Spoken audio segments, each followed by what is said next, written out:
اسی طرح اللہ تعالیٰ نے روزہ فرض کیا ہے اپنے بندوں پر، اس کی بھی حکمتیں ہیں، اس کے بھی کچھ مقاصد ہیں۔ جیسا کہ ہم نے ابتدا میں سورہ بقرہ کی جو آیت ہے روزوں کے متعلق، اللہ تعالیٰ فرماتے ہیں یا ایھا الذین آمنوا کتب علیکم الصیام کما کتب علی الذین من قبلکم لعلکم تتقون، کہ ایمان والو تم پر روزے فرض کر دیے گئے ہیں جس طرح کہ پہلی امتوں پر فرض کر دیے گئے تھے۔ کیوں؟ لعلکم تتقون، تاکہ تم متقی بن جاؤ۔ شاید آپ نے غور کیا تھا یا نہیں، میں نے مکمل آیت کی تفسیر کی تھی آپ شروع لیکچر میں، لیکن میں نے لعلکم تتقون کی تفسیر کو چھوڑ دیا تھا۔ وہ اسی وجہ سے چھوڑا تھا کہ اس کا ایک الگ ٹاپک ہے کہ روزے فرض کیے جانے کے مقصد کیا ہیں، اللہ تعالیٰ نے کیوں روزے فرض کیے ہیں، اس کے حکمتیں کیا ہیں۔ تو ان میں سے جو بہترین حکمت ہے موٹی، وہ یہی ہے کہ اللہ تعالیٰ نے یہ عبادات فرض ہی اس لیے کی ہیں تاکہ اللہ تعالیٰ کھوٹے اور کھرے کی الگ الگ پہچان کروا دے۔ یعنی جو اللہ تعالیٰ نے عبادات بندوں پر فرض کی ہیں، جو وہ عبادات بجا لائے گا وہ کھرا ہے، اور جو سستی کرے گا، جو ان میں سست پن کا شکار ہو جائے گا، وہ کیا ہو جائے گا؟ وہ کھوٹا ہو جائے گا، یعنی وہ اللہ تعالیٰ کے احکامات سے خوش نہیں ہے۔ اس لیے یہ اللہ تعالیٰ نے کھوٹے اور کھرے کی پہچان کے لیے عبادات فرض کی ہیں۔ لیکن ان عبادات میں روزہ بھی ہے۔ روزے کا سب سے پہلا جو مقصد ہے وہ کیا ہے؟ تقوی ہے، کیونکہ لعلکم تتقون، تاکہ تم پرہیزگار بن جاؤ۔ پرہیزگار کیسے بنے گا انسان روزے میں؟ ہوگا اس لیے کہ تقوی ہوتا ہے کہ انسان اپنے آپ کو گناہوں سے بچائے، وہ ہوتا ہے تقوی۔ اب اگر فار ایگزامپل آپ روزے کی حالت میں بند کمرے میں، کوئی بھی نہیں دیکھ رہا، وہاں فریج ہے یا فریج کے علاوہ مختلف قسم کی کھانے والی چیزیں پڑی ہیں، اور ایسی چیزیں ہیں جنہیں آپ عام حالات میں ڈھونڈتے ہیں، تلاش کرتے ہیں کہ ایسی چیز کبھی کھانے کو مل جائے نا تو میں کبھی چھوڑوں گا نہیں، ایسی چیز آپ کو مل جائے، اور آپ روزے کی حالت میں آپ کے سامنے چیز ہے، آپ نہیں کھائیں گے۔ کیوں؟ میرا روزہ ہے، وہاں کوئی دیکھ نہیں رہا۔ حالانکہ آپ وہاں کھا لیں اور شام کو دسترخوان پہ، افطاری والے دسترخوان پہ بیٹھ بھی جائیں، تو کسی کو کیا پتا کہ آپ نے اپنا روزہ ختم کر لیا تھا یا نہیں کیا، لیکن آپ کے ذہن میں یہ بات جائے گی کہ کوئی بھی نہ دیکھ رہا ہو لیکن اللہ تعالیٰ تو دیکھ رہا ہے۔ یہی چیز اللہ تعالیٰ ہمارے اندر پیدا کرنا چاہتا ہے کہ انسان جو تو باقی دنوں میں چھپ کر گناہ کرتا ہے، جیسے رمضان میں تیرا یہ ذہن، تیرا یہ عقیدہ، تیرا یہ ایمان ہے کہ میں ہر جگہ دیکھ رہا ہوں، اسی طرح میں باقی دنوں میں بھی تجھے دیکھ رہا ہوں۔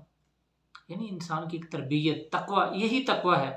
تقوی یہی ہے کہ انسان اپنے غائب، اپنے لوگوں سے جو اوجھل نظریں ہیں ان میں، اور لوگوں کے سامنے اپنے اندر گناہ کا تصور بھی نہ کرے، یہ تقوی ہے۔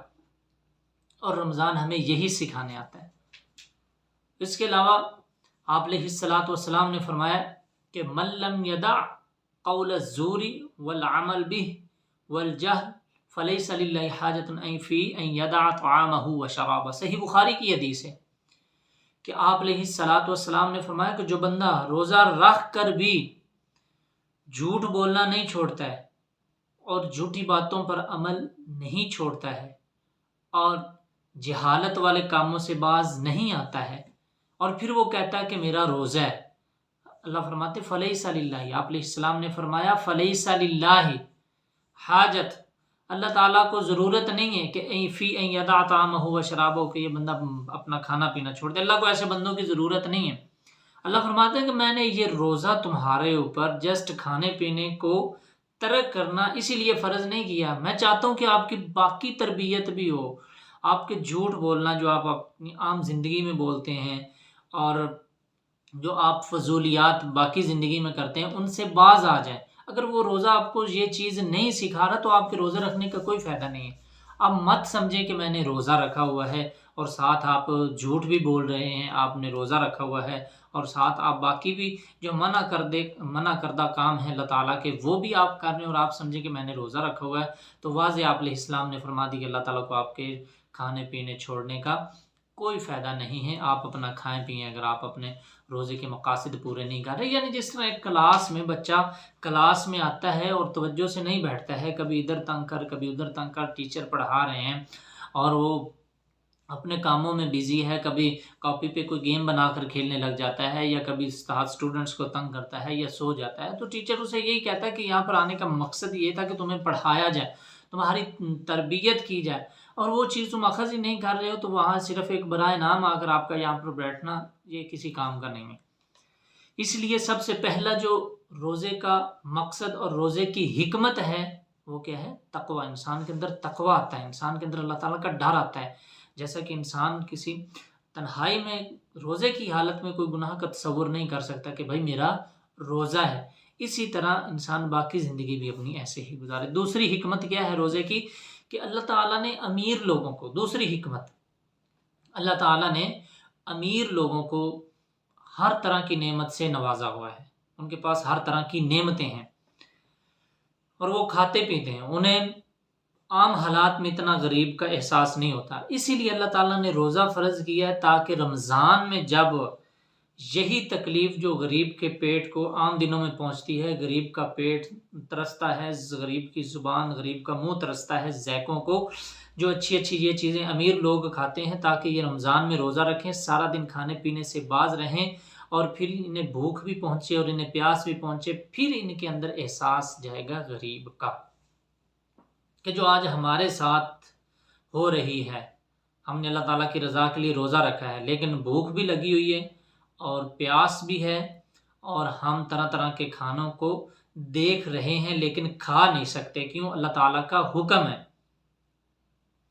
اسی طرح غریب بھی عام حالات میں ان حالات سے گزرتے ہیں، بیچارے دیکھتے ہیں دکانوں پر، ریڑیوں پر امیر لوگوں کے ہاتھوں کو، گاڑیوں کو، کہ ان کے ہاتھوں میں ایسے ایسے کھانے ہیں، کھائیں گے گھر جا کے، لیکن وہ خود ترستے ہیں بیچارے، کیونکہ ان کے پاس اتنی اللہ تعالیٰ کی طرف سے دی گئی دولت نہیں ہے۔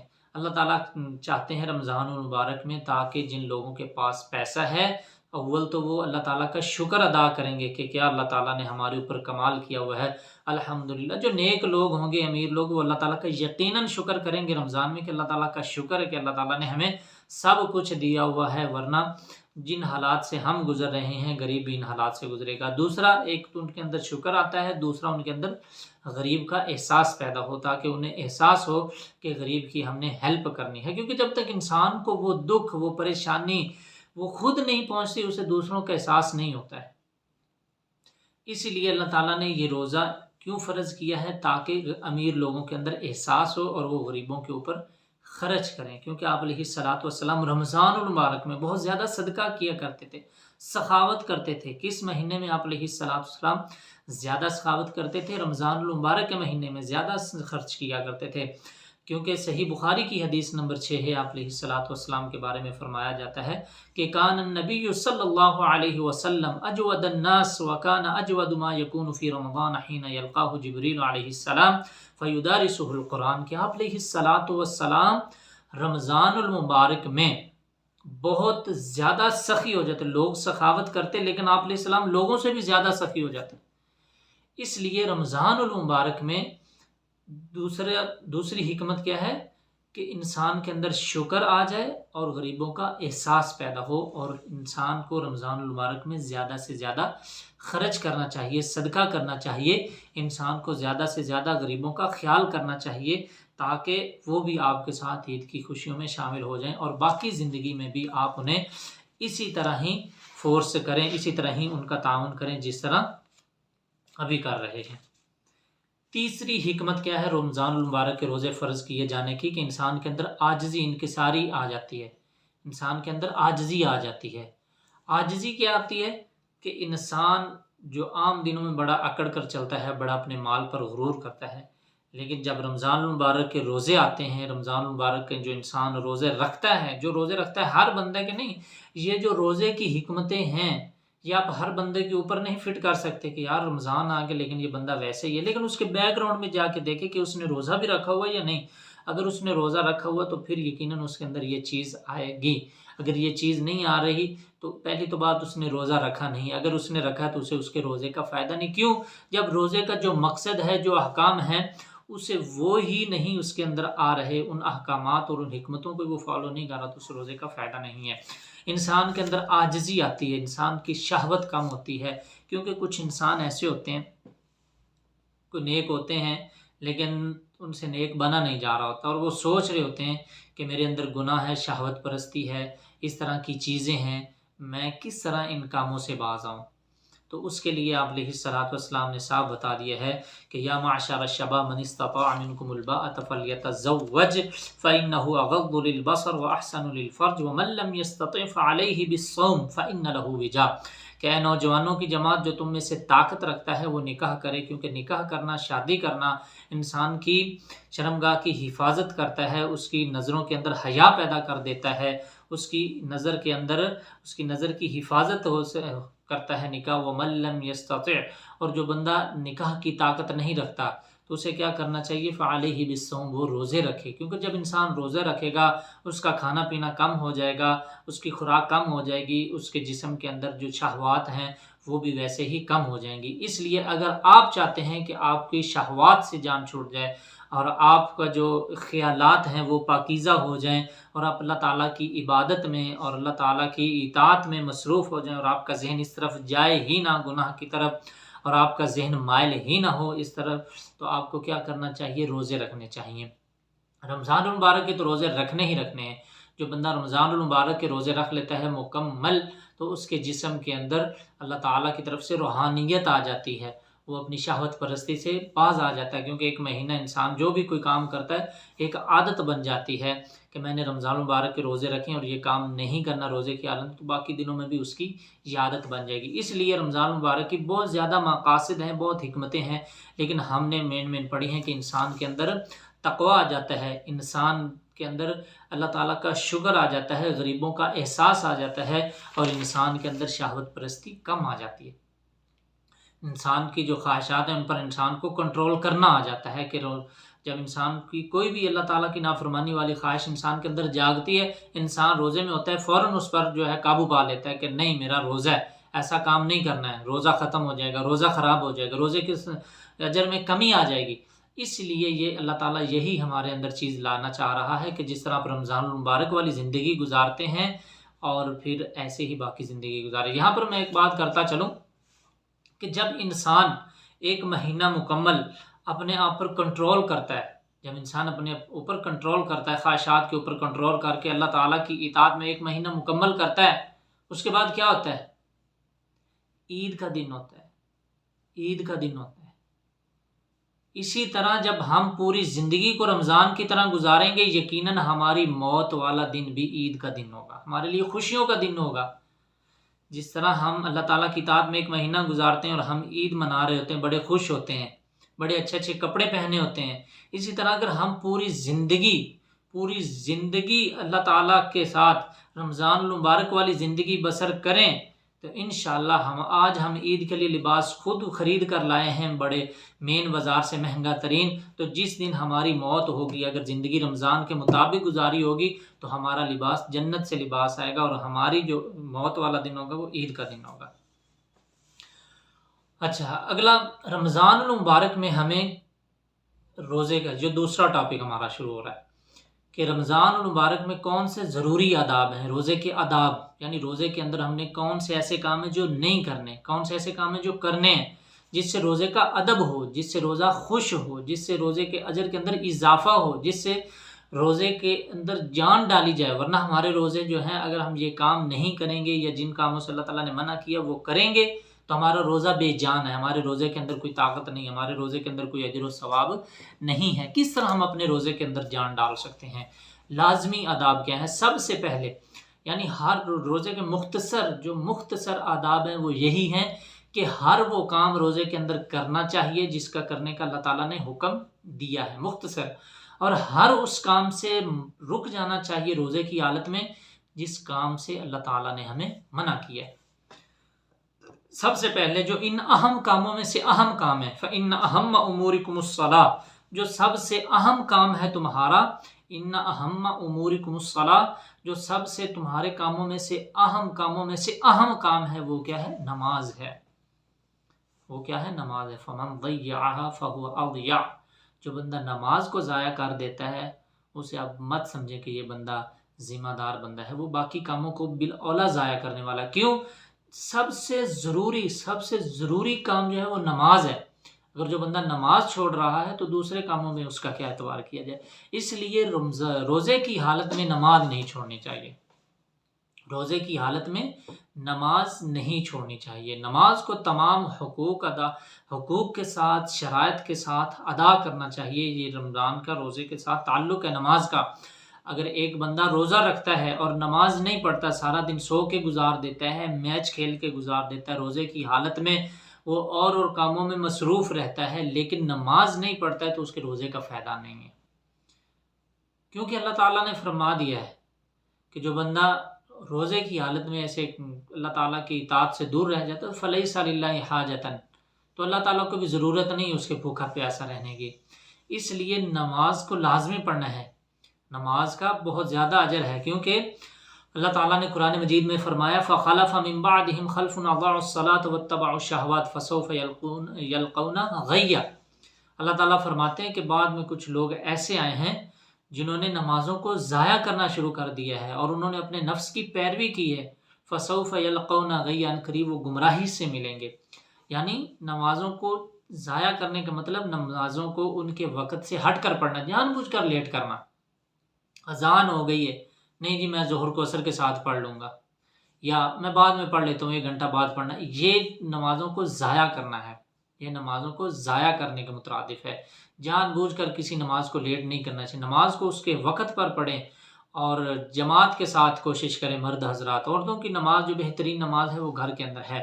مردوں کے لیے حکم ہے، آپ علیہ السلام نے فرمایا صلاۃ الجماعت تفضل علی صلاۃ آپ علیہ السلام نے فرمایا کہ جو جماعت کی نماز ہے وہ انسان کے اکیلے کی جو نماز ہے اس سے 27 درجے زیادہ بہتر ہے۔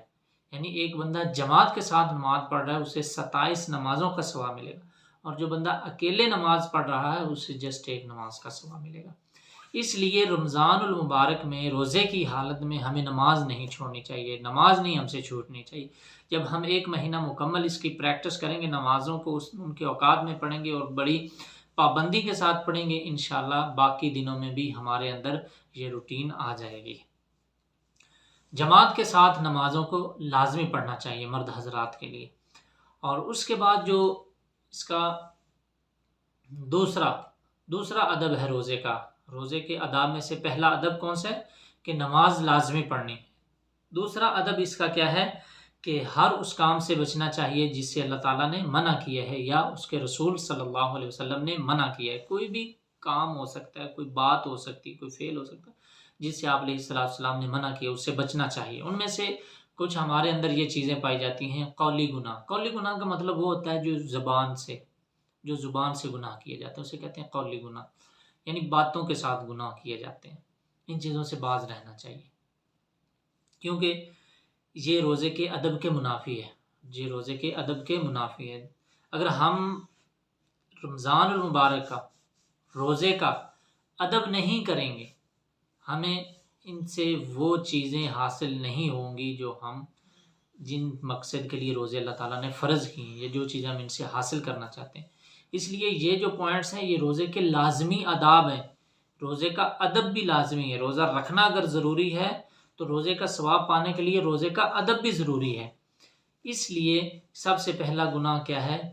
زبان کے جو گناہ ہوتے ہیں، جھوٹ بولنا، جھوٹی خبریں پھیلانا۔ رمضان عام ہمارے حالات میں چلتا ہے، یہ خبر جو ہے اتنے لوگوں کو آپ بھیجیں گے تو آپ کو یہ خوشخبری ملے گی، یا یہ چیز آپ تک رکنی نہیں چاہیے، اگر آپ رکیں گے تو بدقسمت ہو جائیں گے، یہ ایک دوست نے کیا وہ بدقسمت ہو گیا۔ یہ جھوٹ جو ہوتا ہے، جیسے سنا کفا بالمرء، آدمی کے لیے جھوٹا ہونے کے لیے اتنا ہی کافی ہے کہ وہ ان یحدث بکل ما سمع، کہ وہ ہر چیز جو بھی سنتا ہے آگے شیئر کر دیتا ہے۔ یہ آپ کے پاس میسج رکنا نہیں چاہیے، یہ اتنے بندوں کو بھیجیں گے تو آج رات اتنے بجے تک آپ کو خوشخبری ملے گی، اگر نہیں بھیجیں گے تو آپ بدقسمت مریں گے، یا آپ بدقسمت ہو جائیں گے، یا کوئی نقصان ہو جائے گا۔ یہ جھوٹی خبریں ہیں۔ اور عام حالات میں انہیں نہیں شیئر کرنا چاہیے، تو رمضان المبارک میں تو بالاولیٰ ان چیزوں سے بچنا چاہیے، کیونکہ ہم روزے کی حالت میں ہم جھوٹ پھیلا رہے ہیں کہ جو بندہ رمضان کی خبر جو ہے سب سے پہلے دے گا اس پر جنت واجب ہو جائے گی، جو عید کی مبارک سب سے پہلے دے گا اس پر جنت واجب ہو جائے گی، جو لیلۃ القدر کی مبارک دے گا اللہ تعالیٰ اس پر جنت، یہ سب جھوٹ ہے، یہ سب جھوٹ ہے۔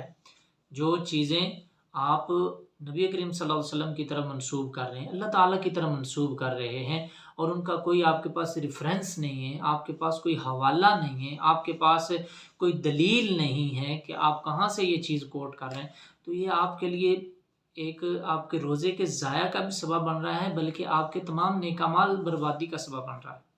کیونکہ اللہ تعالیٰ نے قرآن مجید میں فرمایا وَلَا تَقُولُوا، سورۃ النحل میں وَلَا تَقُولُوا لِمَا تَصِفُ أَلْسِنَتُكُمُ الْكَذِبَ هَذَا حَلَالٌ وَهَذَا حَرَامٌ لِتَفْتَرُوا عَلَى اللَّهِ الْكَذِبَ إِنَّ الَّذِينَ يَفْتَرُونَ عَلَى اللَّهِ الْكَذِبَ لَا يُفْلِحُونَ مَتَاعٌ قَلِيلٌ وَلَهُمْ عَذَابٌ أَلِيمٌ، کہ ہر بات یہ نہ کہو کہ یہ حلال ہے یہ حرام، اپنی طرف سے کوئی بندے تکے لگا رہے ہوتے ہیں، کبھی کھاتے دیکھا نہیں تو یہ چیز حرام ہی ہوگی، نہیں، حلال حرام کرنا اللہ تعالیٰ کے اختیار میں ہے۔ یہ مت کہو کہ یہ حلال ہے اور یہ حرام ہے تاکہ تم اللہ تعالیٰ پر جھوٹ باندھو، اللہ تعالیٰ کی طرف جھوٹ منسوب کرو، اللہ تعالیٰ نے ایسے فرمایا اور وہ ایت نہ ہو اور وہ واقعتاً اللہ تعالیٰ کی بات نہ ہو، تو یہ سیدھا سادہ اللہ تعالیٰ پر جھوٹ باندھا جا رہا ہے۔ اور جو بندہ اللہ تعالیٰ پر جھوٹ باندھتا ہے ان الذین یفترون علی اللہ الکذب لا یفلحون، وہ فلاح نہیں پاتے، وہ اپنی زندگی میں سکسیسفلی نہیں حاصل کر سکتے، وہ کامیابی نہیں حاصل کر سکتے، وہ کامیاب نہیں ہو سکتے جو اللہ تعالیٰ پر جھوٹ باندھتے ہیں۔ اور متاع قلیل ولہم عذاب علیم، یہ تھوڑا سا فائدہ ہے، آپ کو چند لائکس مل جائیں گے، چند کمنٹس مل جائیں گے، چند آپ کی پوسٹ کو لوگ واہ واہ کر دیں گے، لیکن اگر یہ واقعتاً حقیقتاً جھوٹ ہے، جو بھی آپ خبر لگا رہے ہیں یا پوسٹ لگا رہے ہیں قرآن سمجھ کر حدیث سمجھ کر، اگر وہ غلط ہے تو پھر آپ کے لیے عذاب علیم بہت دردناک عذاب ہوگا۔ بلکہ آپ علیہ السلام نے فرمایا من کذب علی متعمدا فلیتبوأ مقعدہ من النار، کہ جو بندہ مجھ پر یعنی نبی کریم صلی اللہ علیہ وسلم پر جان بوجھ کر جھوٹ مانتا ہے کہ آپ علیہ السلام نے فرمایا ایسے ہے اور وہ حدیث نہ ہو، تو پھر کیا ہے، اس کا ٹھکانہ کیا ہے، جہنم ہے۔ اس لیے رمضان المبارک میں اور باقی دنوں میں جھوٹ بولنے سے، اللہ تعالیٰ پر جھوٹ باندھنے سے بچیں، اور عام اپنے حال و حالات میں بھی جھوٹ نہیں بولنا چاہیے کہ ایک دوسرے کے ساتھ آپ غلط بیانیاں کرتے رہیں، یہ تو سزا تھی اللہ اور اس کے رسول پر جھوٹ باندھنے کی، اللہ اور اس کے رسول کی طرف جھوٹ منسوب کرنے کی۔ ہمیں آپس میں بھی ایک دوسرے کے ساتھ جھوٹ نہیں بولنا چاہیے، ہمیں غیبت سے بچنا چاہیے جو ہمارے اندر عام ہو چکی ہے۔ کہ غیبت کی تعریف کیا ہے، غیبت کہتے کسے کہ اپنے بھائی کی غیر موجودگی میں کچھ ایسی بات کرنا کہ جو سامنے سنے اور وہ اسے ناپسند ہو، اپنے بھائی کی غیر موجودگی میں اس کے بارے میں ایسی بات کرنا جسے وہ ناپسند کرتا ہے، تو یہ ہوتی ہے غیبت۔ آپ علیہ السلام سے سوال کیا گیا کہ اللہ کے نبی جی غیبت کیا ہے، تو آپ علیہ السلام نے فرمایا ذکر کا اخاک بما یکرہ، آپ کا اپنے بھائی کے بارے میں ایسی گفتگو کرنا اس کی غیر موجودگی میں جسے وہ ناپسند کرتا ہے۔ تو آپ علیہ السلام سے پوچھا گیا کہ اللہ کے نبی جی اگر جو بات ہم اس کے بارے میں کہہ رہے ہیں، اپنے بھائی کے بارے میں کر رہے ہیں، اگر وہ خامی، اگر وہ عیب واقعتاً ہی اس کے اندر ہے، تو پھر آپ علیہ السلام نے فرمایا یہی تو غیبت ہے، فقد اغتبتہ، غیبت یہی تو ہے، کسی کا عیب لوگوں میں بیٹھ کر بیان کرنا۔ صحابہ نے پوچھا اللہ کے نبی جی اگر وہ عیب اس میں نہیں ہے، اگر ہم اس کے بارے میں کوئی ایسی بات کر رہے ہیں جو اس میں نہیں ہے، تو پھر آپ علیہ السلام نے فرمایا فقط بہتہ، تو پھر آپ سیدھا سادہ اس پر بہتان لگا رہے ہیں، اس کے اندر وہ چیز نہیں۔ اگر وہ چیز ہے تو آپ غیبت کر رہے ہیں، اگر اس کے اندر وہ چیز نہیں ہے تو آپ اس کے اوپر بہتان لگا رہے ہیں۔ اس لیے رمضان المبارک میں ہمیں، رمضان المبارک کے ادب میں ہمیں ایک دوسرے کی غیبت سے بھی بچنا چاہیے۔ کیوں؟ اللہ تعالیٰ نے قرآن مجید سورہ حجرات میں فرمایا ہے وَلَا يَغْتَبْ بَعْضُكُمْ بَعْضًا أَيُحِبُّ أَحَدُكُمْ أَن يَأْكُلَ لَحْمَ أَخِيهِ مَيْتًا فَكَرِهْتُمُوهُ، کہ ایک دوسرے کی غیبت نہیں کرو۔ کیوں؟ غیبت کرنا ایسے ہی ہے، کیا تم میں سے کوئی پسند کرتا ہے اپنے مردے بھائی کا گوشت کھانا؟ کہ ایک انسان مر جائے اور اس کا گوشت کوئی کھانا پسند کرے گا؟ کوئی نہیں پسند کرے گا۔ اللہ تعالیٰ فرماتے ہیں یہی غیبت ہوتی ہے، کہ غیبت کا مطلب یہی ہوتا ہے کہ آپ اس کے مردہ جسم کو کھا رہے ہیں۔ اس لیے یہ رمضان المبارک میں ہمیں یہ آداب میں ہے، رمضان المبارک کے آداب میں یہ چیز شامل ہے، یہ لازمی ہے کہ ہمیں ان چیزوں سے بچنا چاہیے، پھر ہمیں روزے کا مکمل اجر اور ثواب ملے گا۔ پھر ہمیں زبان کا ایک اور گناہ ہے، بہت خطرناک گناہ ہے، لیکن اسے ہم چھوٹا سمجھتے ہیں، چغلی۔ چغلی کی کیا تعریف ہے کہ ایک شخص کی بات دوسرے شخص تک پہنچانا تاکہ ان کے درمیان فساد ہو، ان کے درمیان لڑائی ہو، تاکہ وہ ایک دوسرے سے انتقام لینے تک پہنچ جائیں کہ تو نے میرے بارے میں ایسے بات کہی، تیری جرت کیسے ہوئی، ایک دوسرے کے گریبانوں تک پہنچ جائیں، تو اسے کہتے ہیں چغلی۔ اور آپ پھر بعد میں کہیں جی نہیں، میں نے تو چغلی کرنے کا مقصد یہ نہیں تھا کہ آپ لڑیں، میرا تو مقصد یہ تھا کہ آپ اصلاح کر لیں۔ نہیں، اب آپ نے جو بات کر دی ہے یہ چغلی ہو گئی اور ان کی لڑائی ہو گئی ہے، اب یہ چغلی ہو گئی ہے، فساد ہو گیا ہے۔ اس سے بھی بچنا چاہیے، کیونکہ آپ علیہ الصلوۃ والسلام نے فرمایا، صحیح بخاری کی حدیث ہے 6056 نمبر کے، آپ علیہ الصلوۃ والسلام نے فرمایا لا يدخل الجنۃ النمام، جو بہت زیادہ چغل خوری کرتا ہے، ایک جگہ سے بات دوسری جگہ تک پہنچاتا ہے، ایک جگہ سے دوسری جگہ تک پہنچاتا ہے اپنے نمبر بنانے کے لیے، اپنی ویلیو بڑھانے کے لیے، کہ دیکھا یہ باتیں تجھے اور کوئی نہیں بتائے گا، میں ہی بتاؤں گا، وہاں میں ان کے ساتھ رہتا ہوں نا، مجھے ان کا سارا پتہ ہے کہ وہ آپ کے بارے میں کیسی گفتگو کرتے ہیں، یعنی اپنی ویلیو یہاں بنا رہا ہے۔ اور اس انسان کو یہ نہیں پتہ، کم عقل کو، کہ تیرے نامہ اعمال جو ہے وہ ختم ہوتے جا رہے ہیں۔ یہ قبر کے عذاب کا بھی باعث ہے۔ یہ صحیح حدیث ہے کہ آپ علیہ الصلوۃ والسلام قبرستان سے گزر رہے تھے نا، 2 قبر والوں کو عذاب ہو رہا تھا، یہ صحیح بخاری کی 216 نمبر حدیث ہے۔ آپ علیہ الصلوۃ والسلام نے فرمایا تھا کہ انہیں کسی بڑی چیز کی وجہ سے قبر کا عذاب نہیں ہو رہا ہے، بلکہ کیوں ہو رہا ہے؟ ایک بندہ ایسا ہے جو پیشاب کے چھینٹوں سے نہیں بچتا تھا، یہ چھوٹا پیشاب کر کے اپنا استنجا صحیح طریقے سے نہیں کرتا تھا، یا کسی ایسی جگہ نہیں بیٹھتا تھا جہاں یہ پیشاب کے چھینٹوں سے بچ سکے۔ اور دوسرا بندہ جسے قبر میں عذاب ہو رہا ہے وہ کیا تھا؟ وہ بہت زیادہ چغلی کرتا تھا لوگوں کے درمیان۔ اس لیے چغل خوری کرنا عام حالات میں خطرناک ہے، تو رمضان المبارک میں بالاولیٰ خطرناک ہے۔ یہ رمضان کے لازمی آداب میں شامل ہے کہ رمضان المبارک کا ادب کرنا ہے۔ ادب کے اندر یہ ساری چیزیں ہیں کہ رمضان المبارک کا ادب کیا ہوگا کہ آپ نے نماز پڑھنی ہے۔ روزے کا ادب کیا ہوگا کہ آپ نے جھوٹ سے بچنا ہے، جھوٹ شیئر کرنے سے بچنا ہے۔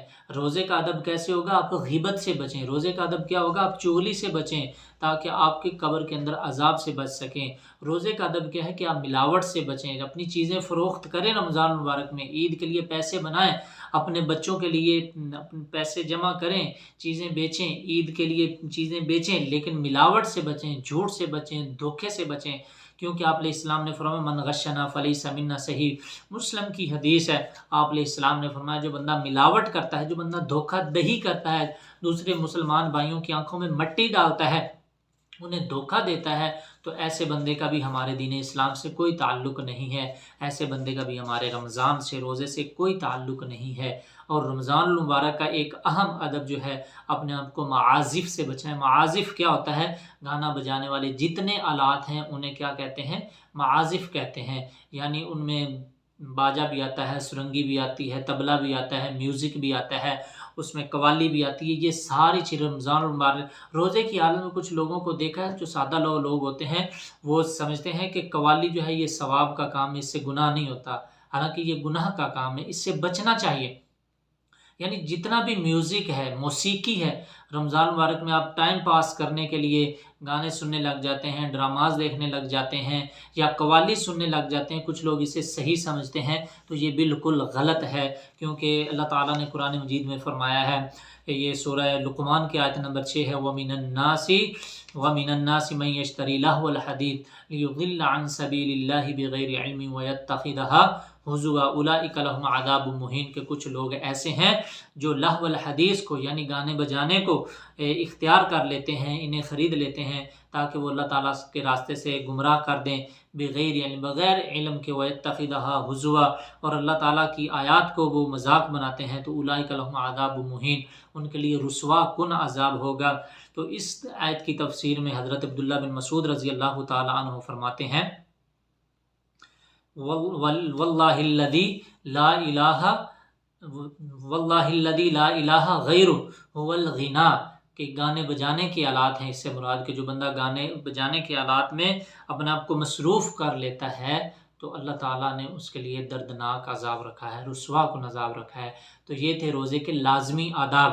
اگر ان آداب کو آپ رمضان المبارک میں نہیں اختیار کریں گے تو آپ کے روزے کا کوئی فائدہ نہیں ہوگا۔